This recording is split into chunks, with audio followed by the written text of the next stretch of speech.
Good morning. My name is Ian Tarbania. My book was A History of Latinos in America, Harvest of Empire by Juan Gonzalez. In this book, Gonzalez looks at the immigrant experience of Latinos in the United States and how, in modern day society, Latin Americans are reshaping the culture and society and even now political environment of the United States. In my section, he looked at the history of the two nations, how they developed, and really how they diverged right from the start, which takes us right back to the foundings. One of the important things that I thought that he brought up was the population of natives that each of the English and the Spanish found. The Spanish encountered large, well-organized societies of Native Americans, the Aztec civilization, the Inca civilization, civilizations that rivaled those in Europe at the time.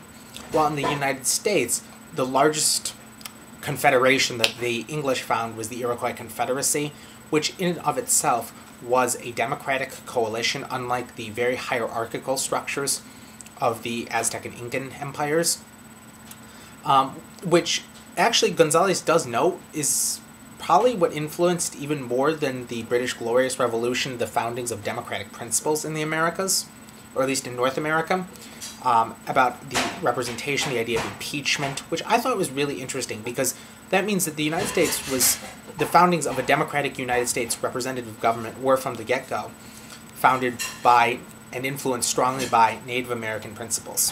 While in Latin America, the Native American civilizations were systematically destroyed, they were pillaged, the gold was sent back to Spain. In Latin America, it was much more about extracting resources at the cheapest price possible, while in English North America it was about producing in the land for the motherland, but while necessarily the motherland put more back into the colonies. One of the other things that Gonzalez notes of importance was the role of the church in Latin America. The Catholic Church was endowed with a mission to proselytize the Native Americans, to convert them all to Christianity, because the 13 colonies were founded by different religious sects, the Puritans fleeing religious persecution, Maryland was a Catholic colony, the Southerners were founded by yet another church, Pennsylvania was Quakers, that there was no one central controller over religion, and the societies developed religious freedom and religious tolerance at a much earlier date. This is important to note because this one church did not stifle growth or ingenuity. It instead created an atmosphere of flourishing tolerance. While in Latin America, the church proved to be heavy-handed, hierarchical, and further enforcing royal and imperial decrees. In Latin America, one of the other important things to note was that the system of the economy that was set up was based on plantation styles in which natives and black slaves that were brought over worked the land. While in English North America, most of the population was free whites that worked, or indentured white servants brought over from England. Now, this important thing is this created a very different class structure by racial means. In Latin America, because not many women came over originally with the conquistadors, the class structure evolved with a strong male figure, however, often with racial components to it, in which you formed an entirely new racial class, a new racial order. Mestizos, the union of Indians and Spaniards; mulattoes, the union of Spanish and blacks; and Zambos, the union of Indians and blacks. So you had and other combinations. While in the United States, there was really no mixing of races. Mixing of races was frowned upon. Even a child born of mixed race was usually not acknowledged. So you created sharp racial divisions in the United States, which have actually influenced the history and expansion of the United States ever since. While in Latin America, this mixed racial society was, if not accepted, was much more tolerated. And then I really thought the interesting part that Gonzalez brought up was in the Wars of Independence. In the United States, the Wars of Independence lasted about 5 years, in which not a great number of the population was affected or killed. While in Latin America, the War of Independence lasted about 15 years by the time the last Spanish settlements were driven out by Bolivar. And in this time, a good number of the population had been killed, a lot of the land had been wrecked and destroyed. While in North America, this had not occurred. And it's interesting to note that during this time, it was the way that the revolt happened that really influenced the shape of the countries in the future. In North America, the democracy was... In England, the Glorious Revolution provided the foundations of modern parliamentary representative democracy, which did not exist in Spain as of then, in which absolutism ruled.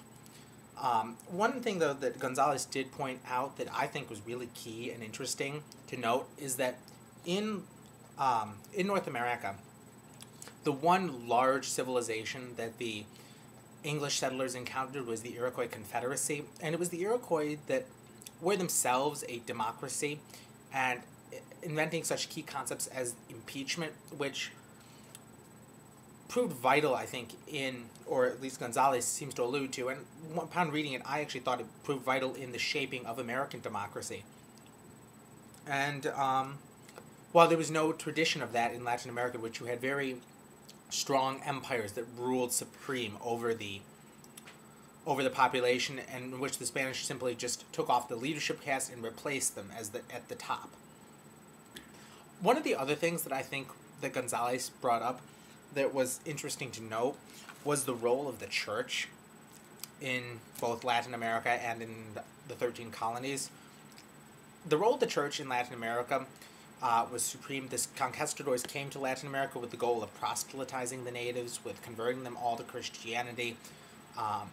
While in English North America, there was no goal of that. There was no one church that said, let's proselytize the natives. In fact, they mainly pushed out the natives. There was no effort made to convert them to Christianity.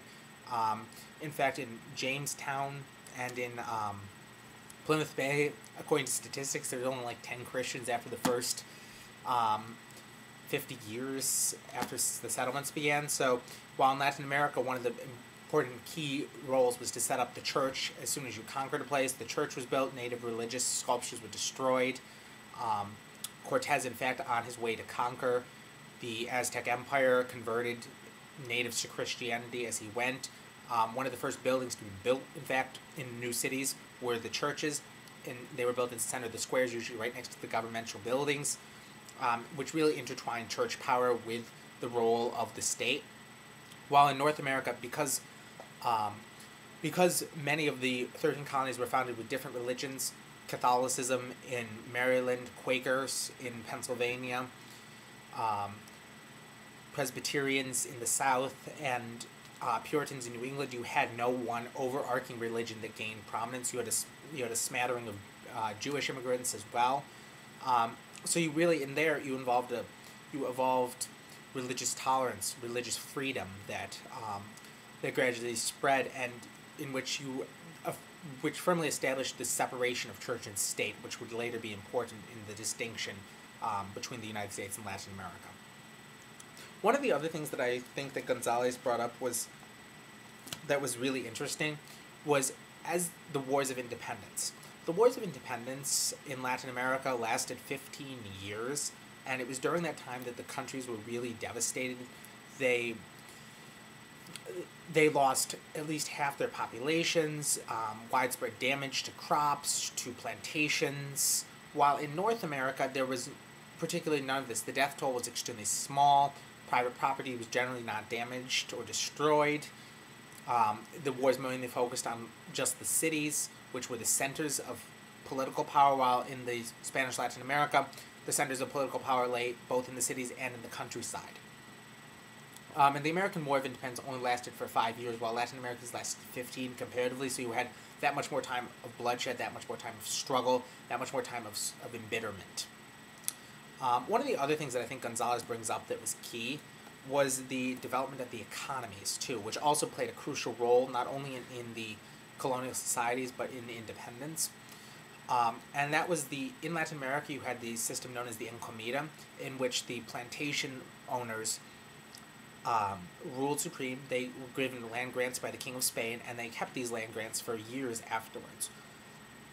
They were handed down, they were hereditary, handed down from father to the eldest son, and likewise. So there was no division of the plantations, there was no move to break them up. Therefore, it locked in a very rigid system where a small percentage of peninsulares controlled vast amounts of territory, while in North America, the opposite system evolved, where you had many different little land grants in which speculators rapidly bought new land, land rapidly changed hands, and this really contributed to the growing expansion of the United States, which I think is a key point because that leads right into the expansion of the United States, one of the prime motivations out west. The Gonzalez notes a really important fact.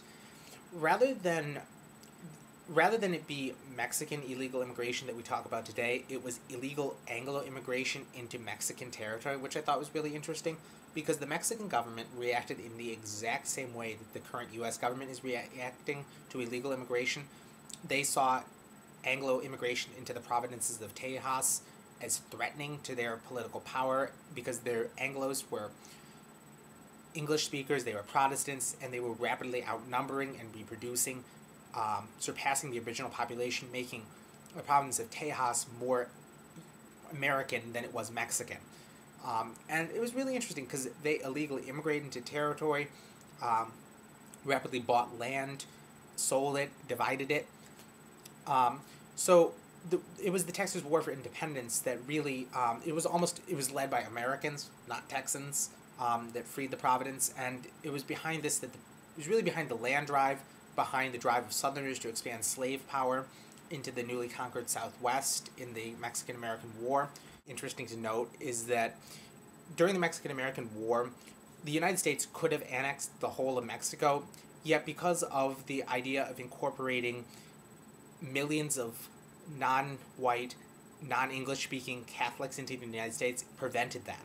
In truth, the Mexican cession in the Treaty of Guadalupe Hidalgo took only what is now California, New Mexico, Arizona, Colorado, parts of Utah, and this really was more about racial issues. And I think this is also interesting because this doesn't address the question that Gonzalez brings up about the Mexicans that were already in the United States, or what became the United States, rather, that had been there before there was a Mexico, that were the descendants of original colonizers in the 1600s. And you really start to look at such key settlements as San Francisco, San Diego, Los Angeles, Santa Fe, that were all founded by Franciscan friars early in around the 1640s, and original settlers that arrived in the 1680s that were there long before the Puritans actually settled at Plymouth Bay. I really think that the key here is that these settlements suddenly found themselves dispossessed, foreign aliens in their own land. That when the borders came across, they suddenly became second-class citizens in their own country. They were rapidly cheated out of their land by Anglos. They were rapidly dispossessed. They joined a large number of immigrants that struggled to adapt, that were preyed upon. And I really think that it is this anti-American sentiment that evolved then that really actually has continued and actually is used as a political tool today. The rise of Hugo Chavez, Evo Morales, Luis Ignacio Lula da Silva, the return of Daniel Ortega to power in Nicaragua, these are all predicated on a strong anti-American sentiment that began in the 1820s, that was embittered by filibustering attempts such as William Walker in Nicaragua, by filibustering attempts on Cuba, in Mexico, that really propelled anti-American sentiment forward. And then at the turn of the century, you saw gunboat diplomacy under Theodore Roosevelt, under his Roosevelt Corollary, in which he declared that the United States had the right to intervene in Latin American affairs to make sure that they had good government and were fulfilling their obligations to foreigners.